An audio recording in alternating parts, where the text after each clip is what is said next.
Bienvenue dans cette nouvelle édition du 19h30 sur Canal Vimkwera. Ravi de vous retrouver. Les titres. L'ASC nationale au chevet des malades à l'hôpital Yalagdo Ouedraogo, elles sont venues apporter du réconfort aux malades et au personnel soignant. Après les incendies, l'Australie fait face à un tout nouveau phénomène. Des tempêtes de sable envahissent beaucoup de régions dans ce pays. Journée de partage au centre hospitalier universitaire Yalagdo Ouedraogo, l'aumônerie de l'hôpital a bénéficié hier du soutien et de l'accompagnement de l'ASC national. Elles sont venues apporter du réconfort aux malades et au personnel soignant. Apprécions ces moments de partage avec Odette Zoingena et Gédéon Tapsoba. L'aumônerie du centre hospitalier universitaire Yalagdo Ouedraogo a refusé du monde ce dimanche. Pour la troisième fois consécutive, l'association des servantes de Christ est venue partager en toute fraternité, compassion et amour avec les pensionnaires de l'hôpital. Effectivement, moi j'apprécie ce travail parce que la parole de Dieu même nous conseille de faire ces actes-là. Parce que Jésus même a dit qu'il y aura, quand il reviendra avec sa gloire, il va dire à ceux qui ont visité les malades que c'est lui, le Seigneur même, qu'ils ont fait. Et donc cet acte-là me fait une grande plaisir et j'interpelle aussi à ceux-là et à celles qui ne prennent pas part, qu'ils puissent prendre part à cette activité pour que le nom du Seigneur soit glorifié et que les malades aussi puissent être satisfaits. Les malades, le personnel soignant et administratif ont reçu tous un don de l'association et en croire les donatrices, cette action est une réponse aux saintes écritures qui invitent les chrétiens à manifester l'amour par les actes. Nous sommes rendus compte qu'il y avait beaucoup de pauvreté et nous avons dit si les femmes sont témoins de ce qui se passe à l'intérieur, elles vont encore avoir du courage pour pouvoir davantage intercéder pour ces malades. C'est pour cela que nous avons dit, au lieu d'amener le savon à chaque instant, l'argent ou le sucre, etc., à l'aumônier avec ses collaborateurs pour le travail, pourquoi ne pas chercher un jour et chaque femme va mettre un cadeau entre les mains d'un malade pour encourager ce malade et montrer à ce malade d'abord que Dieu l'aime, Jésus est à ses côtés et s'il le veut, il peut le guérir. Un geste plutôt salvateur qui réconforte les bénéficiaires. Ce geste nous va vraiment droit au cœur. Nous vous remercions pour cela. Venir auprès des malades, les voir et puis les offrir des cadeaux. Ça les réconforte et nous aussi en tant que soignants, ça nous réconforte aussi. Ils ont fait un bon choix. On les remercie infiniment.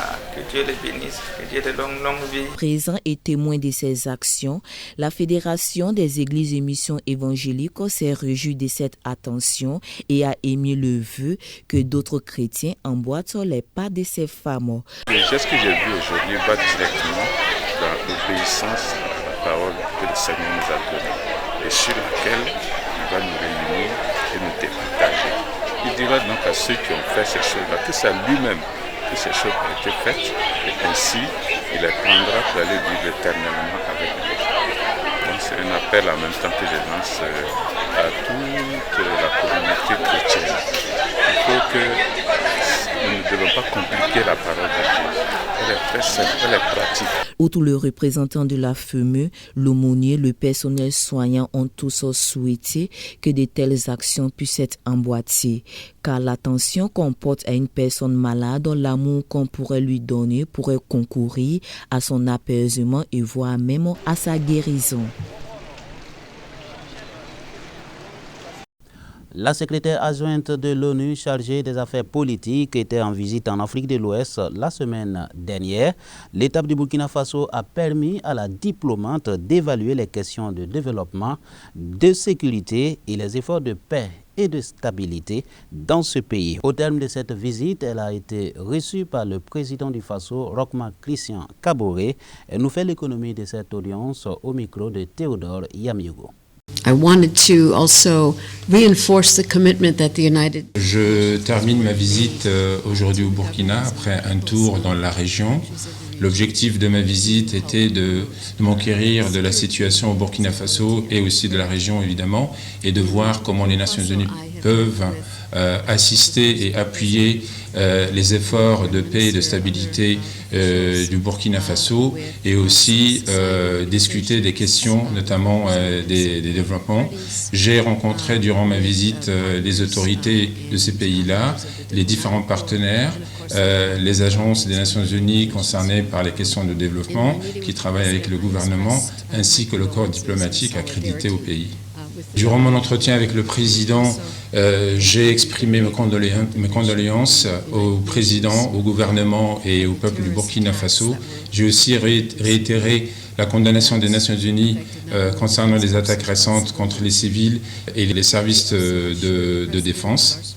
J'ai assuré et réitéré l'engagement des Nations Unies pour supporter et appuyer le gouvernement et le président pour promouvoir la paix, la sécurité et le développement. J'ai aussi assuré le président de l'engagement des Nations Unies pour continuer le travail effectué par les agences de développement, ainsi qu'à travers la mise en œuvre de la stratégie des Nations Unies pour le Sahel. Cette année est une année d'élection, une année électorale. J'ai souligné l'importance pour toutes les parties prenantes de s'engager dans un processus de paix pacifique, inclusif et libre. Et j'ai assuré le président pour que la situation s'améliore au Burkina Faso. Je renouvelle la solidarité des Nations Unies au Burkina Faso.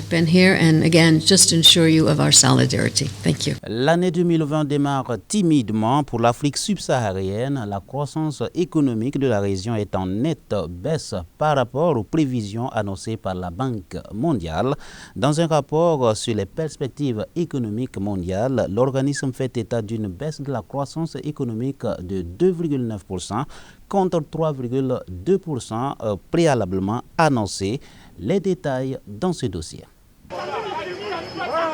Mauvaise nouvelle pour les économies de l'Afrique subsaharienne, dont les perspectives économiques connaîtront une courbe décroissante pour l'année 2020. D'après le dernier rapport de la Banque mondiale, la croissance économique de la région Afrique subsaharienne ne devrait se chiffrer qu'à 2,9%. Une prévision en nette baisse par rapport à celle d'octobre 2019 qui tablait sur une croissance économique régionale de 3,1% cette année. Une situation causée selon l'organisation financière par une demande extérieure faible couplée à l'accroissement de l'incertitude entourant les politiques mondiales, les chutes des prix des produits de base et les fragilités internes dans plusieurs pays. Et des facteurs tels que l'amélioration de la confiance des investisseurs, une reprise de la production pétrolière et une croissance robuste chez plusieurs exportateurs de produits agricoles n'aideront pas à réduire le niveau de pauvreté très élevé du continent qui est de 56%. Le rapport table sur une croissance du revenu par habitant de seulement 0,3% en 2020, puis autour de 0,7% en 2021-2022, soit le niveau le plus faible au monde. Depuis septembre dernier, l'Australie fait face à de violents changements climatiques. Après plus de 4 mois de combats acharnés contre les incendies qui détruisent la flore australienne et ses animaux, le pays du kangourou doit maintenant s'armer contre un tout nouveau phénomène nature, les déchaînements de pluie, de grêle, des tempêtes de vent et de sable qui envahissent et ensablent à plus de 100 km/h. Un mur de poussière s'est abattu sur le sud-est australien. Des vents violents à plus de 100 km/h emportent un gigantesque nuage qui engloutit les automobilistes et plonge la région de Dubbo dans l'obscurité totale pendant plusieurs heures. Après la tempête, le toit de cette école s'est envolé sans faire de victimes. Depuis hier soir, les éléments se déchaînent en Australie. Après le feu, c'est au tour de la glace. Ce matin, dans la capitale Canberra, les habitants ont été surpris par un orage de grêle. En seulement quelques minutes, les dégâts sont impressionnants. Les grêlons ont fait éclater les pare-brises des voitures. Ça ressemblait à de la neige, mais ça faisait beaucoup de bruit. Vous pouvez voir l'étendue des dégâts sur le parking. Les voitures sont détruites. Je me suis d'abord arrêtée au feu et puis j'ai reculé. J'ai fini par m'arrêter ici, tout d'un coup, parce que je paniquais. Les services d'urgence effacent les marques du passage de la tempête qui se dirige désormais vers Sydney. Malgré les pluies récentes, L'Australie est toujours en proie aux flammes alors qu'il reste encore un mois avant la fin de l'été. En Chine, un mystérieux virus a été découvert touchant les grandes villes et transmissible entre humains. Apparu le mois dernier, la Chine a fait état lundi dernier d'un troisième mort. Aujourd'hui, l'épidémie se propage vers le nord et le sud, provoquant l'inquiétude à l'étranger. L'inquiétude grandit à l'aéroport de San Francisco. Les passagers en provenance de Wuhan en Chine subissent des contrôles médicaux. Je suis fatiguée car le dépistage est un peu long, mais je suis contente qu'ils fassent ça. À l'hôpital de Wuhan où le virus est apparu, 62 patients sont soignés. Ces malades présentent des symptômes de pneumonie. Malgré des mesures drastiques, les autorités chinoises se veulent rassurantes. Avec les mesures mises en place, nous allons empêcher l'épidémie de s'étendre. Les premières victimes auraient été contaminées sur ce marché aux poissons de Wuhan, depuis en cours de désinfection. L'épidémie s'est propagée vers le nord et le sud du pays. De nouveaux cas ont été signalés à Pékin et à Shenzhen.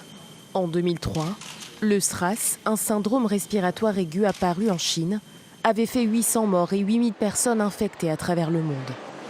Aujourd'hui, malgré les risques de contamination d'homme à homme, les experts pensent faire face à une épidémie de moindre ampleur. Le SRAS, c'était la première grande épidémie, un peu pandémie, où il y a eu des cas partout. Là, on prend les choses beaucoup plus vite et on a beaucoup appris. Et je pense que l'ampleur va être beaucoup moins importante, même si c'est aussi grave. Ce virus, parti de Chine, a déjà passé les frontières.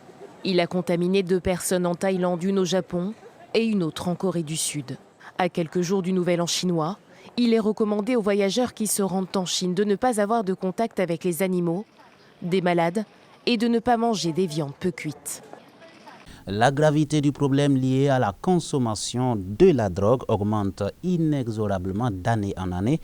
Remarquable en milieu jeune, ce phénomène ravage des vies et plafonne l'avenir de certaines personnes, beaucoup de personnes qui seraient destinées à réussir. Quelles sont les causes et les conséquences de ce phénomène? Des éléments de réponse dans ce dossier. Cannabis, cocaïne. Au Burundi, la consommation des drogues prend de plus en plus de l'ampleur et les jeunes sont actuellement les plus touchés, ce qui a un impact sur la société et sur les membres de leur famille. Selon les spécialistes, les causes de ce comportement sont multiples avec des conséquences désastreuses. Les causes, on peut les classer en 3 catégories. Il y a les causes liées à l'individu, il y a également les causes liées à la famille et les causes liées à la société. Les drogues ont des conséquences néfastes sur la santé. Par exemple, on peut avoir des affections psychiatriques, neurologiques ou hépatiques. On peut avoir des problèmes cardiaques. La consommation des drogues ne touche pas seulement les jeunes, mais aussi des adultes. D'après Albert Boneran, initiateur du centre d'intoxication, ces derniers se donnent surtout à la consommation abusive des boissons alcoolisées. Un usager raconte.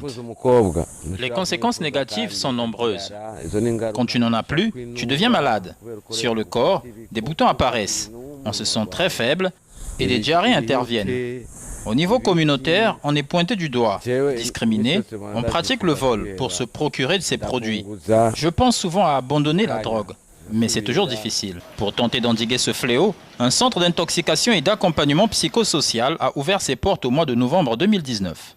C'est tout pour ce 19h30 sur Canal Vim Kwega. À demain pour d'autres nouvelles sur nos antennes.